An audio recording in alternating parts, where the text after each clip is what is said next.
প্রশ্ন নাই, তার মানে গায়ের জোরে করছো তোমরা সব। আচ্ছা, দাদা, মণিপুরে জঙ্গি হামলা, শহীদ 2 জওয়ান, অসম রাইফেলসের কনভয়ে জঙ্গি হামলা, কি বলবেন?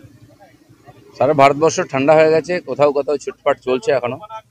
যেমন একদিকে সারেন্ডার করছে টেররিস্টরা, কোথাও কোথাও শেষ অবস্থায় বুঝতে পেরে ওরা একটু করে প্রত্যাঘাত করার চেষ্টা করছে। যেমন কাশ্মীরে কিছুদিন চলেছে, তারপর ঠান্ডা হয়েছে।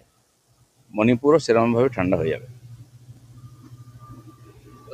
রেল রোকো আটকাতে তৎপর রেল, আদিবাসী কর্মী সমাজের রেল রোকো আন্দোলনের আগের দিন তৎপর রেল পুলিশ, আজই মেদিনীপুর স্টেশনে আরপিএফ এর টহল রেল পুলিশ।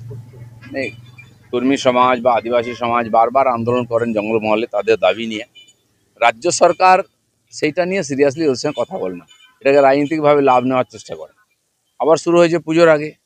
পুজোর আগে এই ধরনের ঘটনা, রেল এমনিতে স্বাভাবিক হয়নি চাপের চোটে। তো তারপরে যদি আবার ডিস্টার্ব হয়, তো মানুষ হাজার হাজার লোক বাড়ি ফিরবেন এখন পুজোর আগে। ব্যবসা বাণিজ্যের জন্য জিনিসপত্র আসবে, আর বেশিরভাগ গুডস এখন ট্রেনের রেলের মাধ্যমে যাচ্ছে। তো সমস্যা হয়ে যাবে, পুজোতেই সমস্যা মানুষের। তো সেই জন্য আইন শৃঙ্খলা বা রাস্তাঘাট ঠিক রাখা পুলিশের কাজ আছে। তারা যদি সহযোগিতা না করে, এটা কেন্দ্রের ব্যাপার বলে ছেড়ে দেয়, তাহলে তো সাধারণ মানুষ পশ্চিমবাংলার পুজোর আগে আবার সংকটে পড়বে। জনসংযোগে ভিন রাজ্যে বঙ্গ বিজেপি, এবার 2026 নির্বাচনকে সামনে রেখে জনসংযোগ বিজেপি, দুর্গাপুজোর ভিন রাজ্যে যাচ্ছেন বঙ্গ বিজেপির নেতারা, কি বলবেন? না, যারা অন্য রাজ্যে বাঙালিরা থাকেন তাদের সঙ্গে যোগাযোগ আগেও ছিল, এখনও আছে। এখন একটি যোজনা করে বিভিন্ন রাজ্যে আমাদের বাংলার নেতারা যাচ্ছেন।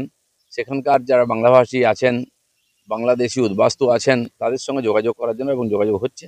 আর বেশিরভাগ জায়গায় তারা সব বিজেপির সাপোর্টার, বিজেপির সঙ্গেই থাকেন।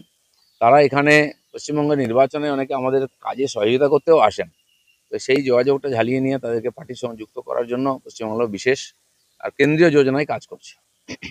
বিএলও পদে রাজনৈতিক কর্মী নিয়োগ নিয়ে রিপোর্ট তলব করলো সিইও দপ্তর।